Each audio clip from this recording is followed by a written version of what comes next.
విషయంపై ఇవాళ డిఎన్ఏలో మైటర్ భరత్తో డిస్కస్ చేద్దాం. భరత్, సిద్ధరామయ్య నిజంగానే రాజీనామా చేయబోతున్నారా లేక హైకమాండ్ ఒత్తిడి అనుకోవచ్చా?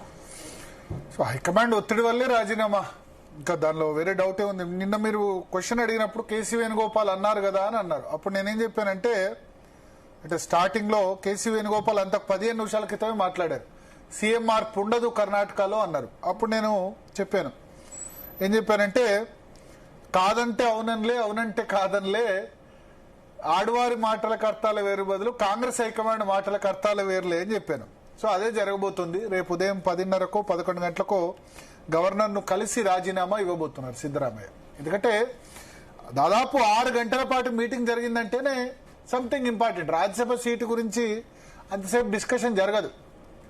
సో రాహుల్ గాంధీ క్లియర్ గా సిద్ధరామయ్యకు రాజీనామా చేయాలి అని చెప్పారు. రాజీనామా చేయబోతున్నారు సిద్ధరామయ్య. 77 సంవత్సరాలు సిద్ధరామయ్యకు. పబ్లిక్ లో చాలా బలం ఉంది. ఒక బీసీ చీఫ్ మినిస్టర్. ఇప్పుడు బీసీ చీఫ్ మినిస్టర్ తీసి నాన్ బీసీకి ఇవ్వబోతున్నారు, ఒక్కలిగాకి ఇవ్వబోతున్నారు. సో అందుకని ఇక్కడ చూడాలి. బట్ ఎందుకంటే వీళ్ళ ఇద్దరి మధ్య 2.5 years కి అగ్రిమెంట్ కుదిరింది, చెర్రీ 2.5 సంవత్సరాలు అని చెప్పి. బట్ దాన్ని ఎప్పుడు కూడా సిద్ధరామయ్య అక్నాలెడ్జ్ చేయలేదు బహిరంగంగా. సో ఇప్పుడు నిన్న రాహుల్ గాంధీ పిలిచి రాజీనామా చేయండి, డీకే శివకుమార్కి ఇవ్వండి అని చెప్పారు.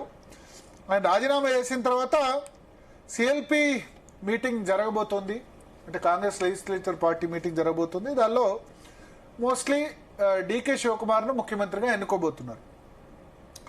సో ఇది ఏదైతే ఇప్పుడు 3 సంవత్సరాలు అయింది కర్ణాటకలో కాంగ్రెస్ అధికారంలోకి వచ్చి, 2023 మేలో అధికారంలోకి వచ్చింది. కర్ణాటక రిజల్ట్స్ వల్ల తెలంగాణ కూడా దాని ఇంపాక్ట్ పడి పొంగులేటి శ్రీనివాస్ రెడ్డి, జూపల్లి కృష్ణారావు లాంటి కాంగ్రెస్ లో చేరాలా వద్దా అని ఆలోచిస్తున్న నేతలు కూడా కర్ణాటకలో కాంగ్రెస్ పార్టీ గెలిచింది కాబట్టి తెలంగాణలో కూడా అధికారంలోకి వస్తుంది. వాళ్ళు భారతీయ జనతా పార్టీ, కాంగ్రెస్ పార్టీ, 2 పార్టీల్లో ఏదైనా ఆగారు. ఒకవేళ బీజేపీ వైపు విజయం వస్తే వాళ్ళు ఎటువైపు వెళ్లేవారో తెలీదు. సో కాంగ్రెస్ పార్టీ గెలవడంతో పొంగులేటితో పాటు జోకుపల్లి కృష్ణారావుతో పాటు చాలా మంది నేతలు కూడా ఇప్పుడు కాంగ్రెస్ పార్టీలో జాయిన్ అయ్యారు. సో 2.5 years అంటే ఒక 6 నెలల క్రితమే జరగాలి, కానీ 6 నెలల తర్వాత ఈ మార్పు జరిగింది. సో సిద్ధరామయ్య రాజీనామా చేయబోతున్నారు రేపు. కొత్త సీఎం గా డీకే శివకుమార్ ఎన్నికవుతారా లేదంటే డీకే కాకుండా పరమేశ్వర్ పేరును కూడా హైకమాండ్ కి సిద్ధరామయ్య ప్రిఫర్ చేస్తున్నారు? సిద్ధరామయ్య రిఫర్ చేసిన పరమేశ్వర కోసం అయితే మా నాయకత్వ మార్పు చేయాల్సిన అవసరం లేదు కదా. అంటే DK Shivakumar strong leader, Siddaramaiah strong leader. Siddaramaiah కంటే పబ్లిక్ లో డీకే శివకుమార్ ఇమేజ్ కొంచెం తక్కువనే, కానీ వయస్సు 77 years దృష్ట్యా ప్లస్ ఫండింగ్, కాంగ్రెస్ పార్టీకి డీకే శివకుమార్ చాలా సంవత్సరాలుగా ఫండింగ్ చేస్తున్నారు. ఒక దశలో ఈడీ సిబిఐ కేసులు ఎదుర్కొని జైలుకు కూడా పోయినారు. జైలుకా లేకపోతే భారతీయ జనతా పార్టీలోకా, బీజేపీకి రమ్మని కూడా ఆఫర్ వచ్చింది. ఈడీ సిబిఐ కేసులు ఎదుర్కొన్న చాలా కాంగ్రెస్ నేతలు భారతీయ జనతా పార్టీలో జాయిన్ అయ్యారు. కానీ డీకే శివకుమార్ మాత్రం జాయిన్ కాలేదు. కాంగ్రెస్ హైకమాండ్తో అవసరమైతే నేను జైల్లో ఉంటా కానీ పార్టీకి లాయల్ గా ఉంటా అని చెప్పారు. సో సిద్ధరామయ్య కంటే డీకే శివకుమార్ లాయల్ గా భావిస్తోంది కాంగ్రెస్ హైకమాండ్. అయినప్పటికీ, అంత లాయల్ గా ఉన్నప్పటికీ, రాహుల్ గాంధీకి ఇష్టం లేనప్పటికీ సిద్ధరామయ్య మొదటి 3 సంవత్సరాలు ముఖ్యమంత్రిగా ఉండగలిగారు. That shows his popularity in MLAs లో పాపులారిటీ ఉంది, యాజ్ వెల్ యాజ్ పబ్లిక్ లో. సో ఎమ్మెల్యేస్ లో పాపులారిటీ ఎందుకుంది? ఎమ్మెల్యేస్ ఏమనుకుంటారు, నెక్స్ట్ మనం గెలవాలంటే మనకు పాపులర్ లీడర్ ఉంటేనే గెలుస్తారు, అంతే కదా. వాళ్ళు మళ్ళా ఎమ్మెల్యేగా ఎన్నిక కావాలి, ప్రభుత్వ ఇమేజ్ బాగుండాలి. సో దానికి సిద్ధరామయ్య సెట్ అని అనుకున్నారు. అయితే 77 years కావడం ఇవన్నీ కూడా కొంత. కానీ సిద్ధరామయ్య వర్గం డీకే నాయకత్వాన్ని పూర్తిగా అంగీకరించక తప్పదు కదా. ఇప్పుడు సిద్ధరామయ్య తిరుగుబాటు చేస్తుంటే వేరే విధంగా ఉండేది. ఇప్పుడు నేను రాజీనామా చెయ్యను అంటే వేరే విధంగా ఉండేది. అయితే ఇక్కడ మనం చూడాలి, సిద్ధరామయ్య ఎప్పటికీ భారతీయ జనతా పార్టీతో కలిసే రకం కాదు. AHINDA leader, Muslims, Kurba community వీళ్ళంతా కూడా సిద్ధరామయ్యకు ఉంటారు. కానీ డీకే శివకుమార్ సాఫ్ట్ హిందుత్వ. ఆయన మహాకుంభమేళా వెళ్లి, యోగి ఆదిత్యనాథ్ నిర్వహించిన ఉత్తరప్రదేశ్ లో మహాకుంభమేళా వెళ్లి స్నానమాచరించారు. అదేం యోగి ఆదిత్యనాథ్ది కాదు కుంభమేళా అంటే, అందరిది. కానీ కాంగ్రెస్ రాహుల్ గాంధీ కానీ మిగతా కానీ మల్లికార్జున ఖర్గే కుంభమేళా మునిగితే పాపాలు పోతాయా ఇవన్నీ మాట్లాడారు కదా. ఎందుకంటే కుంభమేళా అది యోగి ఆదిత్యనాథ్ కాదు కదా, హిందువులకు సంబంధించిన పండుగ. కానీ కాంగ్రెస్ దాన్ని అక్నాలెడ్జ్ చేయదు, అది సమస్య. అందుకనే కాంగ్రెస్ హిందూ ఓటర్లకు దూరం అయింది. ఇక్కడ పుష్కరాలు మన దగ్గర వస్తే అన్ని పార్టీ లీడర్లు వచ్చి మునుగుతారు కదా, అన్ని పార్టీ లీడర్స్ స్నానాలు చేస్తారు కదా. అదే మల్లికార్జున ఖర్గే అదే రాష్ట్రానికి సంబంధించిన నేత కుంభమేళాలో మునిగితే పాపాలన్నీ పోతాయని మాట్లాడారు. అదే డీకే శివకుమార్ వెళ్ళి అక్కడ స్నానం చేశారు. So is a soft Hindutva. So అందుకనే మొత్తానికి ఇప్పుడు సిద్ధరామయ్యను 2023 చీఫ్ మినిస్టర్ చేసినప్పుడే శివకుమార్ డిసప్పాయింట్ అయ్యారు. కానీ ఎమ్మెల్యేలు ఆయన చేతిలో లేరు. 134 మంది ఎమ్మెల్యేలు, 30 మంది ఎమ్మెల్యేల వరకు డీకే శివకుమార్, మిగతా వాళ్ళంతా కూడా సిద్ధరామయ్య వైపు ఉండే. సో చాలా మారథాన్ మీటింగ్ జరిగింది నిన్న. డీకే శివకుమార్, సిద్ధరామయ్య, రాహుల్ గాంధీ, కేసీ వేణుగోపాల్ రాజ్యసభ తీసుకోమని చెప్పారు, మీరు జాతీయ స్థాయిలో ఉండమని చెప్పారు. కానీ సిద్ధరామయ్య మాత్రం రాజ్యసభ సీటు తను తీసుకోనని చెప్తున్నారు. నాకు హిందీ రాదు, ఇంగ్లీష్ ఓకే, నేను అక్కడ జాతీయ స్థాయిలో వెళ్ళేం చేయాలి, నేను కర్ణాటకలోనే ఉంటానని ఆయన చెప్తున్నారు. అంటే ఇప్పుడు ఈ 2 సంవత్సరాల తర్వాత అయినా మళ్ళా సీఎం అవకాశం వస్తే, ఎందుకంటే 80-85 అధికారం అన్నది ఆశ జావదు. అధికారంలో లేనప్పుడు ఆరోగ్యం బాగుండదు.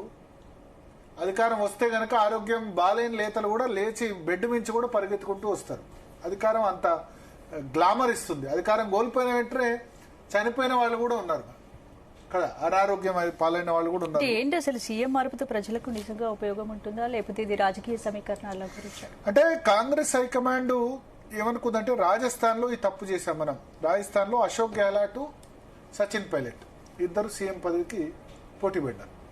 మధ్యప్రదేశ్ లో కమల్నాథ్, జ్యోతిరాదిత్య సింధియా ఇద్దరు పోటీ పడ్డారు కదా.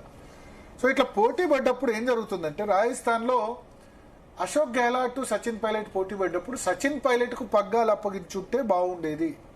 కానీ అట్లా అప్పగించలేదు. అశోక్ గెహ్లాట్ 5 సంవత్సరాలు కంటిన్యూ చేశారు. 3 సంవత్సరాల తర్వాత తీసేసి యువతరమైన సచిన్ పైలట్ కు అప్పగించుంటే మళ్ళా కాంగ్రెస్ అధికారంలోకి వచ్చి ఉండేది అన్న ఒక భావన ఉండే. అట్లాగే మధ్యప్రదేశ్ లో కురువృద్ధుడైన కమల్నాథ్ కు అప్పగించారు 75+. కానీ జ్యోతిరాదిత్య సింధియాకు ముఖ్యమంత్రి బాధ్యతలు ఇవ్వలేదు. దాంతో జ్యోతిరాదిత్య సింధియా భారతీయ జనతా పార్టీలో చేరారు. చూశారు కదా ఏం జరిగిందో. జ్యోతిరాదిత్య సింధియా ఇప్పుడు ఐటీ మినిస్టర్ గా ఉన్నారు. ఇంక ఎన్నేళ్ళు వెయిట్ చేసినా యువతరానికి అవకాశం రాదు, కాంగ్రెస్ లో వృద్ధ జంబుకాలే ఉంటారన్న వచ్చింది. సో ఆ తప్పును కర్ణాటకలో చెయ్యొద్దు. సరే, సిద్ధరామయ్య మోస్ట్ పాపులర్ లీడరే, బట్ లాయలిస్ట్ అయిన డీకే శివకుమార్ కూడా అవకాశం ఇవ్వాలి. పైగా కాంగ్రెస్ హైకమాండ్కి ఇప్పుడు కావాల్సింది ఫండింగ్. ఎందుకంటే దేశంలో ఇదివరకు యూపీఏ అధికారులు ఉన్న సమయంలో ఒక దశలో 12-15 రాష్ట్రాల్లో అధికారులు ఉండే. ఇప్పుడు డబ్బులు చాలా ఇబ్బంది. బీజేపీ రిచెస్ట్ పార్టీ అవుతుంది, కాంగ్రెస్ పార్టీకి ఫండింగ్ ఇచ్చేవాళ్ళు లేరు. తెలంగాణ, కర్ణాటక 2 రాష్ట్రాలే. సిద్ధరామయ్య అయితే పెద్దగా ఫండింగ్ ఇవ్వరు కాంగ్రెస్ కు. ఎందుకంటే ఆయనకు డబ్బులు సంపాదించడం కూడా తెలీదు.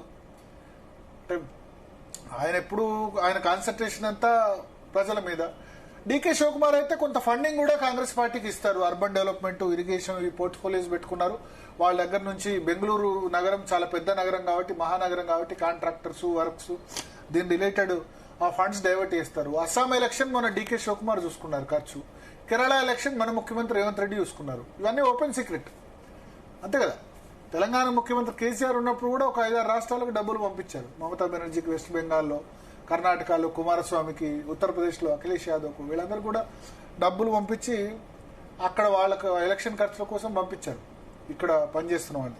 So it's open secret. చెప్తే గనక ఢిల్లీకి కప్పం కడతారని వాళ్ళు అనొచ్చు, వీళ్ళు అనొచ్చు. ఈ కప్పం కట్టకపోతే ప్రజలు ఈ ఎలక్షన్ ఫండింగ్ అన్నది చేయకపోతే ఇప్పుడు ఆ సిస్టమ్ ఆ విధంగా తయారైంది కదా, చేయలేని విధంగా తయారైంది కదా.